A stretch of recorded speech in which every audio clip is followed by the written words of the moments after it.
Demography बदलने के लिए दंगे। संबल की खबर ने सबको हैरान कर दिया। आज की सबसे बड़ी खबर, बहुत ध्यान से सुनिएगा। भारत में पिछले कुछ सालों से कश्मीर से लेकर मुर्शिदाबाद तक जितने भी दंगे हुए, क्या वो डेमोग्राफी बदलने के लिए दंगे किए गए? क्या देश में हुए ज्यादातर दंगों के पीछे डेमोग्राफी बदलने की बड़ी साजिश थी? हिंदू कम मुस्लिम ज्यादा, डेमोग्राफी बदलना, यही मकसद था क्या?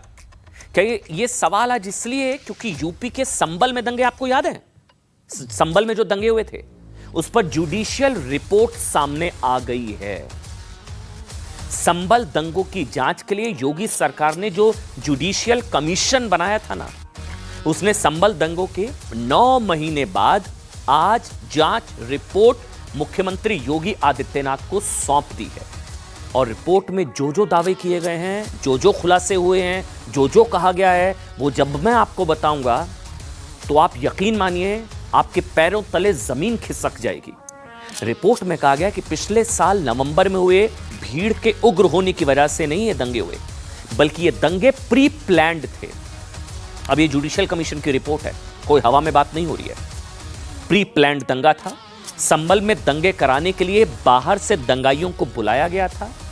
नवंबर में हुए दंगों का निशाना हिंदू हो सकते थे, हिंदू निशाना थे, लेकिन संबल में पुलिस की भारी मौजूदगी की वजह से हिंदुओं की जान बच गई। यह सब रिपोर्ट में कहा गया कि संबल में जितनी बार भी दंगे हुए, उसका असर वहां की डेमोग्राफी पर पड़ा। हिंदुओं का पलायन हुआ, मकान बिकाऊ है, वो सारी चीजें हर बार हुआ, किराना से लेकर मुजफ्फरनगर, और अब यहां की भी यही कहानी। संबल में बार बार होने वाले दंगों से वहां की हिंदू आबादी घटती चली गई।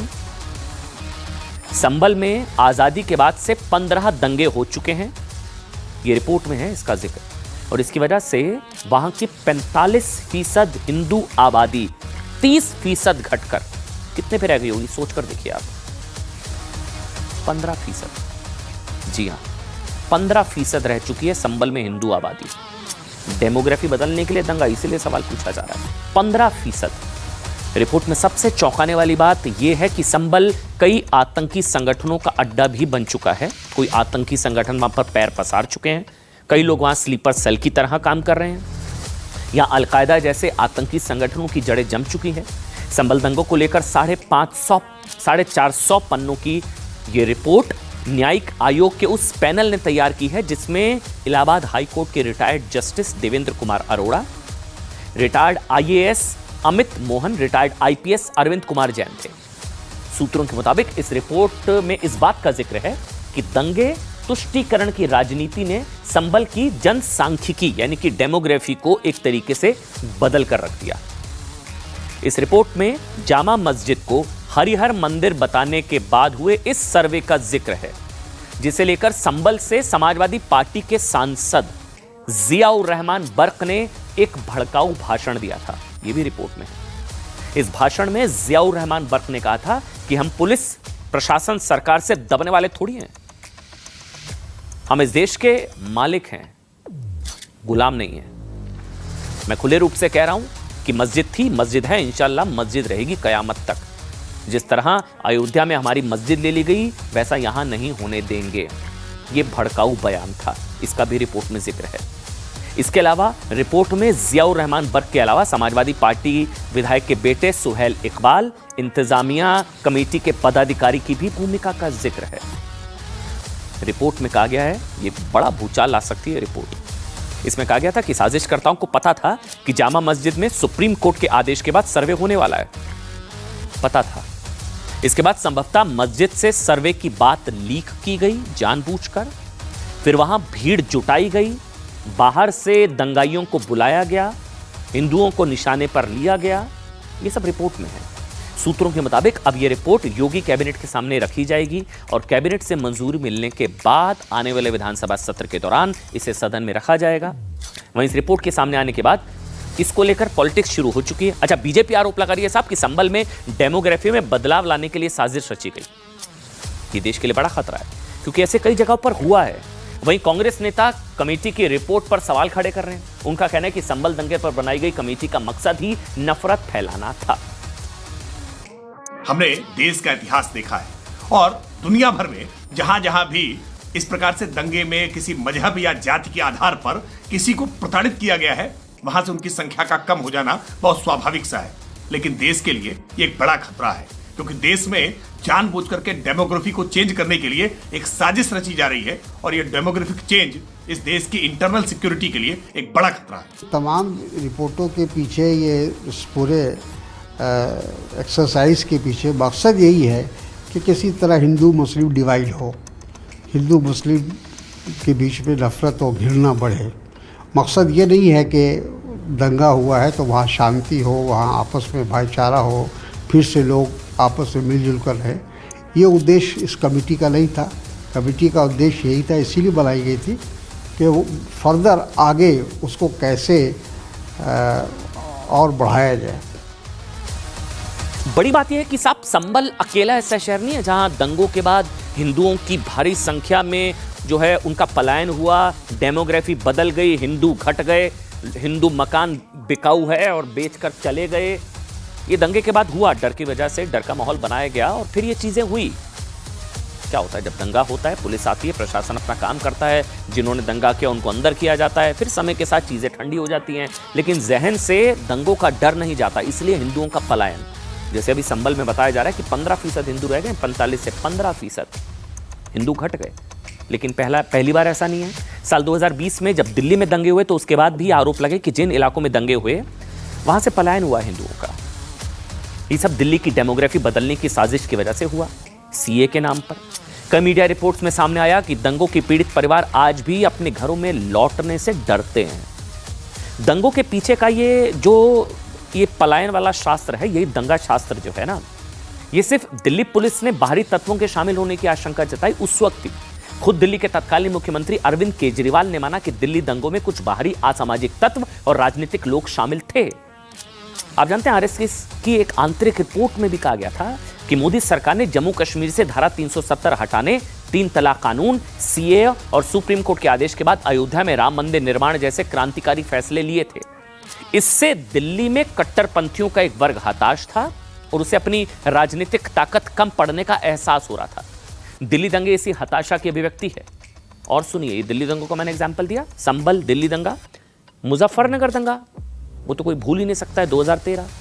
उसके बाद से लगातार होने वाले हमलों की वजह से सैकड़ों हिंदू परिवार कैराना, उसके आसपास के इलाकों से पलायन कर गए। एनएचआरसी की रिपोर्ट के मुताबिक करीब 400 हिंदू परिवारों ने दंगों के डर से अपना घर बार बेच दिया। तो ये संभल में 15% हो गया, कोई अकेला मामला नहीं है हिंदू। ये दिल्ली की खबर, कैराना, इसके अलावा जहां मुजफ्फरनगर, यूपी के कैराना से पलायन हुआ। एक अनुमान के मुताबिक मुजफ्फरनगर में दंगों के बाद 25,000 से ज्यादा हिंदू ने पलायन किया था। वहां की डेमोग्राफी बदल गई। पश्चिम बंगाल, मुर्शिदाबाद, मालदा जैसे इलाकों में बड़े पैमाने पर सांप्रदायिक हिंसा हुई थी, जिसके बाद लोगों के घर छोड़कर सामने आए थे जाती हुई तस्वीरें, पलायन की तस्वीरें। हालांकि इन दंगों को लेकर पलायन का कोई स्पष्ट आंकड़ा नहीं है, लेकिन हाई कोर्ट से बनाई गई जांच कमेटी की रिपोर्ट में सामने आया कि हिंसा में चुन चुनकर हिंदुओं को निशाना बनाया गया। रिपोर्ट ने पुलिस की कार्रवाई पर सवाल खड़े किए और दंगों में ममता बनर्जी की पार्टी टीएमसी के स्थानीय नेता की बड़ी भूमिका सामने आई। वैसे डेमोग्राफी बदलने के लिए दंगों का सबसे बड़ा उदाहरण तो कश्मीर है। ऋषि कश्यप की धरती कश्मीर, जहां 90 में एक ही रात में सैकड़ों कश्मीरी पंडितों की हत्या हुई। वो रात 18 जनवरी 1819 की वो दरमियानी रात, और उसके बाद पलायन, वो दंगा, डेमोग्राफी बदल गई, कश्मीर की तो पलट गई। हिंदू महिलाओं का बलात्कार, मस्जिदों से ऐलान, हिंदू पुरुष कश्मीर छोड़ दें या महिलाओं को यहां छोड़ जाएं। इसके बाद कश्मीर में एक ही रात में 3 लाख से ज्यादा हिंदू पलायन कर गए थे। तो ये संभल, कश्मीर, मुजफ्फरनगर, कैराना, दिल्ली, ये सारी चीजें इस तरफ इशारा करती हैं कि क्या डेमोग्राफी बदलने के मकसद से दंगे किए जा रहे हैं। और इस वक्त एक बड़ी खबर मुझे मिल रही है, जो कांग्रेस के मंच से, युवा कांग्रेस के मंच से जो प्रधानमंत्री नरेंद्र मोदी की मां को जो गाली देने की बात आई थी, वो मान ली गई है। नौशाद उसका नाम है, उसने अपने मामले, इस बयान पर सफाई दी है। उसने कहा मैं माफी मांगता हूं, वो देश के प्रधानमंत्री हैं। ऐसी बात नहीं होनी चाहिए थी। ये बहुत बड़ी खबर है। अब तक कहा जा रहा था कि कंफर्मेशन हो, क्या प्रधानमंत्री नरेंद्र मोदी की मां के लिए इस तरह के अपशब्दों का इस्तेमाल किया गया। नौशाद कह रहा है हां किया, मैं उसके लिए माफी मांगता हूं। अभी इससे पहले कल राहुल गांधी को लेकर इस तरह के आरोप लगे, उन्होंने तू तड़ाक की भाषा का इस्तेमाल किया प्रधानमंत्री नरेंद्र मोदी के लिए। उसके अगले दिन कांग्रेस के मंच से प्रधानमंत्री नरेंद्र मोदी के लिए इस तरह के अपशब्दों का इस्तेमाल, उनकी मां के लिए गाली एक तरीके से दी गई थी। अब नौशाद जो है, ये खबर मुझे मिल रही है, उसने गलती मान ली है, उसने कहा है मैं माफी मांगता हूं, वो देश के प्रधानमंत्री हैं, ऐसी चीजें नहीं होनी चाहिए थी। जिसने भी इस तरीके की ये गाली गलौज की है या जो भी किया है उसकी मैं घोर निंदा करता हूं और निंदा करता हूं और मैं माफ़ी मांगता हूं, मैं क्षमा मांगता हूं। और ऐसा भी हो सकता है कि कुछ लोग अपोजिशन के भी या कुछ लोग क्योंकि बहुत सारे लोग टिकट आरती होते हैं, बहुत सारे लोग किसी भी चीज़ के कोई ना कोई अपने लड़के को चढ़ा के, और मैंने ये सुना है कि वो लड़का माइनर था और हमारे एक दो जो मंच पे आदमी थे उन्होंने एक दो थप्पड़ भी उसको मारा है और उसको आप देखिएगा वीडियो में, उसको उससे माइक छीन भी रहे हैं। तो इस तरीके की घटना नहीं होनी चाहिए, मैं उसकी निंदा करता हूँ और क्षमा मांगता हूँ। हमारे देश के प्रधानमंत्री हैं वो। और अब बात बिहार विधानसभा चुनाव की। क्या बदजुबानी जिताएगी बिहार चुनाव?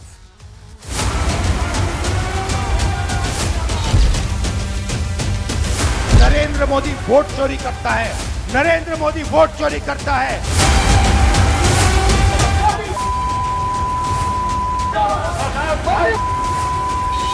ये अभद्रता की सारी सीमा लांघ चुके हैं।